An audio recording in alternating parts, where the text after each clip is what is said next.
Në historinë shqiptare ka burra që nuk kishin tituj, por kishin guximin që tronditi ushtri të tëra. Njëri prej tyre ishte Kadri Bazibreza, një tregtar nga Karadaku që u kthye në legjend. Viti 1913, një oficer serb me 300 ushtar hyn në fshatin e tij. Vret, dhunon e terrorizon banorët. Një ditë ai tenton të përdhunojë një vajzë shqiptare. Fshati heshti, por jo Kadriu. Me një sapat në dorë ai u fut në mes të ushtrisë dhe me një goditje të vetme ja preu kokën komandantit serb para të gjithave. 300 ushtar të armatosur u larguan të tmerruar nga një burr i vetëm.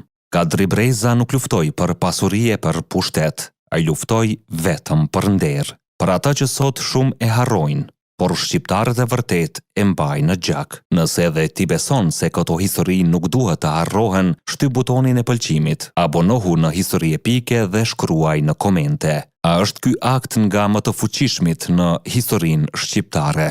Ne jemi Histori Epike, aty ku e kaluara rilind.